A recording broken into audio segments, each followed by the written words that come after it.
हरे कृष्णा। गुरु वैष्णव की कृपा से जिस स्थान पे हम लोग आन खड़े हुए हैं, इसका नाम है भांडीर वन। इसके नाम से ही फुरफुरी उठ जाती है, इसके नाम से ही आनंद की लहर दौड़ पड़ती है। हमारे गुरु महाराज जी कहते थे भांडीर, भांडीर मैंने वैसे तो प्रकाश माना जा सकता है।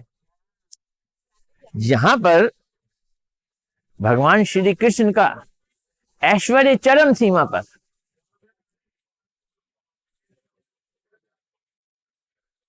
उनका तत्व ज्ञान चरम सीमा पर, यहां पर माधुर्यमय लीला और कृष्ण का माधुर्य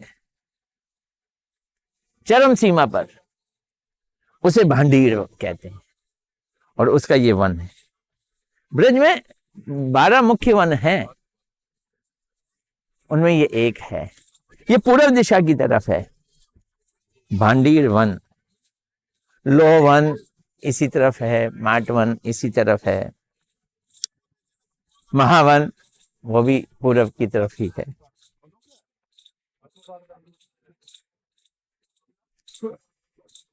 यहां पर कृष्ण अपने सखाओं के साथ आते थे और गौचारण लीला होती थी।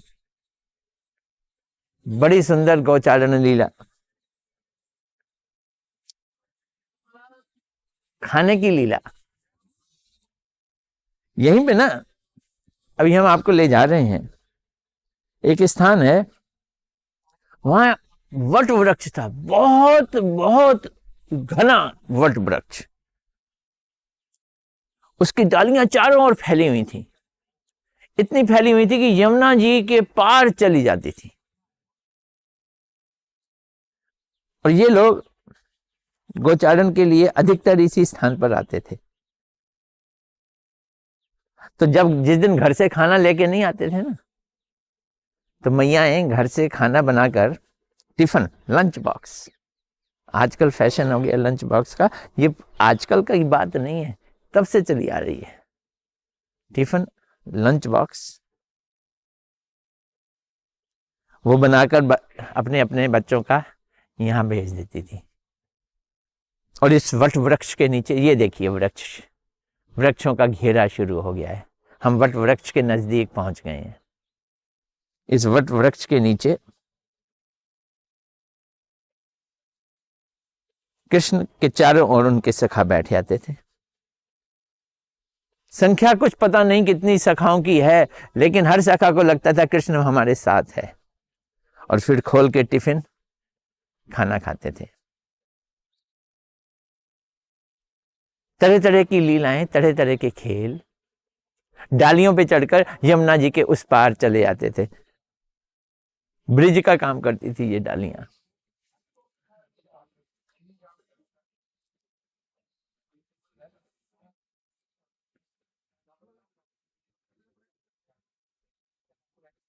तो ये भांडीर वट कहलाता है। तो पूरा इलाका भांडीर वन, और ये क्या हो गया, भांडीर वट। ये भांडीर वट कहलाता है। एक बड़ी सुंदर कथा आती है। कृष्ण यहां आए हुए थे नंद बाबा जी के साथ। अब नंद बाबा जी यशोदा के साथ कृष्ण बाल लीलाओं में होते हैं, और गोपियों के साथ कृष्ण किशोर हो जाते हैं। प्रकट लीला चल रही थी। इतने में कुछ घने बादल आने शुरू हुए। ये स्थान वैसे ही सूरज की रोशनी यहां नहीं पड़ती थी, छाया से भरपूर था, और घने बादलों के कारण चारों ओर अंधेरा हो गया। नंद बाबा घबरा गए कि अपने बालक को कहां कैसे संभालेंगे इस बादल में। उन्होंने कान्हा को गोदी में लिया।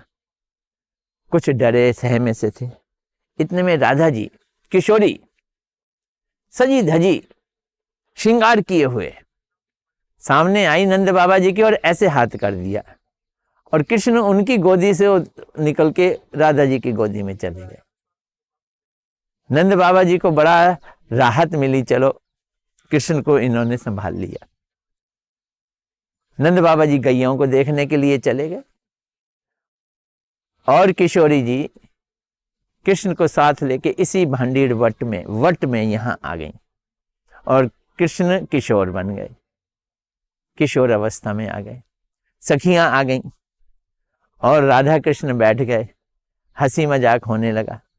ब्रह्मा जी यहां से जा रहे थे, ब्रह्मा जी ने कहा ये युगल जोड़ी सर्वोत्तम जोड़ी है, युगल जोड़ी सर्वोत्तम जोड़ी है।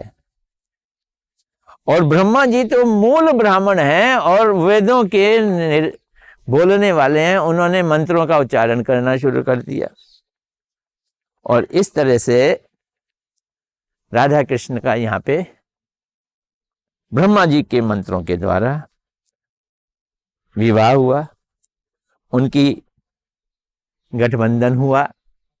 राधा जी की चुनरिया, कृष्ण का पीतांबर बांध दिया गया। बहुत लोग कहते हैं इस तरह से राधा जी कृष्ण की पत्नी हो गई। अगर पत्नी मान लिया जाए तो राधा कृष्ण का प्रेम स्वकीय हो जाएगा। स्वकीय मतलब पति पत्नी वाला प्रेम। गुरुदेव के साथ एक बार किसी ने ये प्रश्न किया, यहां पर किसी ने ये लिखवा दिया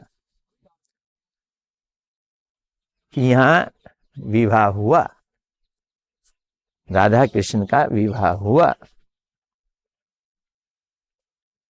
लेकिन विवाह नहीं माना जाएगा। गंधर्व विवाह कह सकते हो, अरे विवाह ब्रह्मा जी ने मंत्र पढ़े फिर विवाह क्यों नहीं माना जाएगा। गुरुदेव ने बोला अच्छा तो बताओ, राधा जी की माता पिता ने कन्यादान किया, जब कन्यादान नहीं हुआ तो विवाह कैसे हुआ। हाँ, तो ये गंधर्व विवाह हुआ, ये असली विवाह नहीं है। असली विवाह जब होता है तो बेटी डोली में बैठकर कहां जाती है, ससुराल जाती है। राधा जी गई, वो तो नंदगांव नहीं गई। राधा जी का विवाह तो अभिमन्यु से हुआ था और उनकी ससुराल है जावट में। यहां पे राधा कृष्ण के प्रेम की खूबी यही है कि राधा कृष्ण यहां पर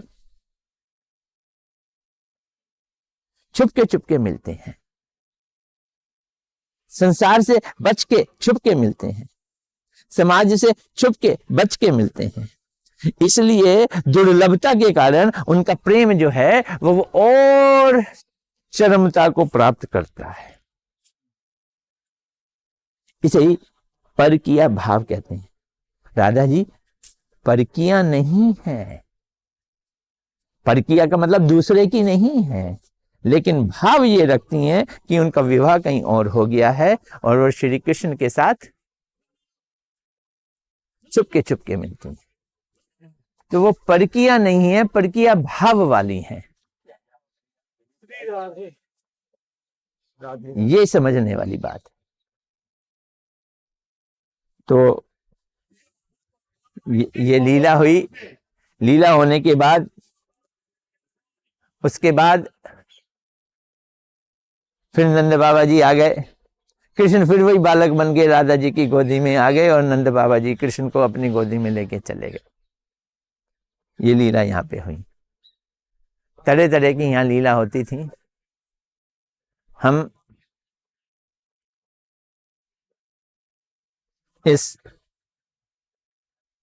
भांडीर वन के अंदर, इस भांडीर वट में आए हैं। गुरुदेव बड़े उत्साह के साथ, बड़े ही प्रेम के साथ यहाँ बैठकर तरह तरह की लीलाओं का वर्णन करते थे। यहाँ के उत्थान के लिए भी गुरुदेव ने अपना यहाँ सहयोग दिया है। अब तो बहुत सुंदर इन्होंने और यहाँ बन गया है। यहाँ राधा कृष्ण और राधा कृष्ण की लीलाएं सैकड़ों हाथ आ जाते हैं उसको सजाने संवारने के लिए। आज इतना ही। गौर प्रेमानंदे, हरे हरे गौर।